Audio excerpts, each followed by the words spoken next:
let's get back to it. Round 2 has now been completed for all teams in the AFCON, and we are now left with our final group stage games. And going into the final round this week, it's going to be filled with a lot of tension. Now we start seeing 4 matches per day, 2 per group, to get things wrapped up, and we'll be all done, I think, by Wednesday. So I'm going to start in Group E, which is what I didn't cover the last time. So South Africa have bounced back from their 2-0 defeat in their first game against Mali to beat Namibia 4-0. Remember, Namibia won their first game against Tunisia with a last-minute winner by Dion Hotto, and this was a very important game for South Africa to win. And you wouldn't necessarily say it was a must-not-lose game for Namibia, because they still won more, but against Mali, it's going to be difficult. So they probably should have maybe gotten a point, which would have at least set them to be on their way to qualifying for the round of 16. But now I think it's going to be a little bit more difficult than they would have wanted to. The 4-0 is specifically very important for South Africa because of the goal difference.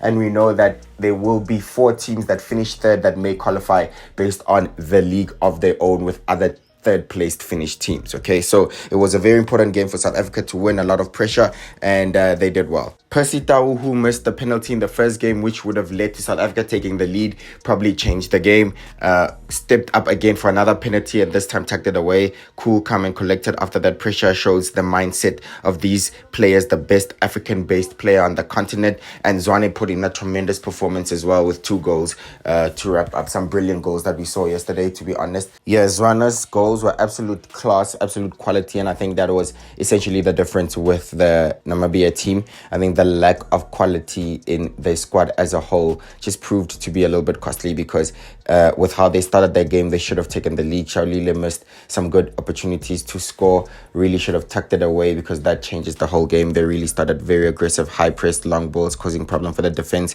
And I was just wondering how they find themselves behind on their games, and maybe 3-0 was a little bit flattering for South Africa in the first half, but essentially it was an improved overall performance by Bafana. So we'll give them the credit, but at the same time, absolutely difficult for Namibia. It just shows that in this tournament, you miss a chance, you go back the other way and they score. So it's extremely, extremely important to take your chances. Now, in the final game, South Africa will take on Tunisia in a must-win for Tunisia to have any chance of qualifying.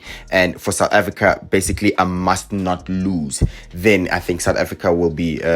I think they will be fine. They'll definitely be qualified. It's just a must not lose for South Africa. And Namibia, again, for them, they need to at least get a point to give them any chance of going through. I think Mali is completely safe. Yeah, I don't think Mali loses the game against Namibia, to be honest. I think they'll be fine. If they do lose, they just have to not really lose by a significant score, so to hurt their goal difference. But I think Mali will be fine, and they'll definitely be qualified for the next round. Okay, now let's quickly look at the other group's final games. Group A, we have Cote d'Ivoire against Equatorial Guinea. Equatorial Guinea in a healthy position right now, and obviously also maybe a must not lose. But for Cote d'Ivoire to have any chance of qualifying, they really need to win this game, because they could draw and they could qualify as one of the best third-based teams. But as the host nation, I think they should qualify to make absolutely sure, because if they do draw, they'll only have 1 positive goal difference and 4 points, and we have other teams on 4 points, and they probably have a much better goal difference. So for Cote d'Ivoire to make absolutely sure, I think they need to win that game.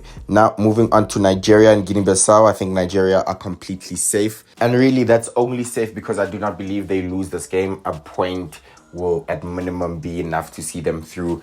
I think they'd want to finish top of the group. So I think Nigeria will be fine as long as they do not lose. And if they do lose, they'll probably actually be out because they don't have a very good goal difference. Now, Group B has been very interesting to say the least. Cape Verde has shocked us all, to be honest. And they've won 6 points out of their first 6 available, which is absolutely impressive. And it's very important, including a win against Ghana as well. So they just left with Egypt. 6 points is definitely enough to see them through. They're already through into the next round. I think they were the first team to actually qualify convincingly into the next round, and it gives them an opportunity to maybe rest some players to prepare for the knockout stages. So that's the importance of finishing the group top, or maybe winning the first 2 games that are available to you. Cape Verde, no matter what happens, will finish the group top. So congratulations to them. And Ghana is a must win against Mozambique, and they have to win convincingly, maybe 3-0, in order to boost their goal difference to qualify as one of the third-based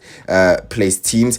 Unless Egypt do not win, Egypt draw, Ghana wins, Ghana will finish second. And if Egypt do win, they'll definitely finish second. There's nothing Ghana can do. But if Egypt do lose that game, they're at risk of going out, and they'll actually be out. I don't know why I'm sugarcoating. If Egypt loses this game, they will be out. And we have a similar situation with Cameroon. If Cameroon loses their next group game in Group C, they will be out. It's a must win, just like Ghana against Gambia. And Gambia haven't performed really well. Maybe it's an opportunity to sign off on a good note, because there's nothing that they really can do. Even if they win, I do not think 3 points would be enough to finish as one of the third placed teams. So I don't think 3 points would be enough. I think 4 is enough for that, and it's 4 with a healthy goal difference. But anyway, Senegal play Guinea. Senegal also top of the group, 6 points. They would not want to lose this game, or else they will lose their spot at the top. But again, very important to win your first 2 games, because then it definitely sets you through and you definitely qualified. Maybe they could rest some players as well, give other players an opportunity to perform on the big stage while preparing for the knockouts. But again, I wouldn't want them losing this game and losing their spot at the top of the group. Senegal are now favorites to retain their title, and they've been putting in some great performances. And look at that, a healthy goal difference of +5. So well done, Senegal. And we move on to Group D with Angola and Burkina Faso in the lead. Yes, we have Algeria in 3rd place and going into their last game. Yes, although they haven't lost any game, they've drawn 2. It is a must win for Algeria against Mauritania. But Angola and Burkina Faso almost completely safe, really. But they play each other, and whoever wins there sends us into a completely interesting situation, because Angola can actually kick Burkina Faso out of the tournament if they win, and Burkina Faso can do the same thing to go to Angola if they win, because they will completely hurt their goal difference. And like I said, I think you need 4 points and a healthy goal difference to qualify as number 3, unless you qualify as top 2, right? And Algeria, you would like to assume that they will have enough to get past Mauritania to get that 3 points. Or if they draw Angola and Burkina Faso, that is, and Algeria win, we will end up in a situation where we have 5 points for 3 teams. And this will now also put in a frenzy for the teams that finish 3rd, because 5 points will definitely be the top team in the league of all teams that finished number 3. So 5 points will definitely guarantee you a place to qualify, even if you finish 3rd. And we might have a few teams that could reach that. This is just one of them, and that would throw other teams that finish on 4 points in a friendly. With that being said, absolutely interesting time at AFCON. Absolute drama. It's been amazing. There's been a lot of goals. One thing you can definitely say for sure is that AFCON has been entertaining. It has been surprising. It has been football in a nutshell. We've seen everything. Red cards, giant slayers. We've seen teams really play some good football, and we've seen some amazing goals. So I hope you're enjoying the tournament, and so far it's extremely interesting. I don't know, I still can't call who's gonna take it, but it's been an amazing experience so far. I'll see you on the next video.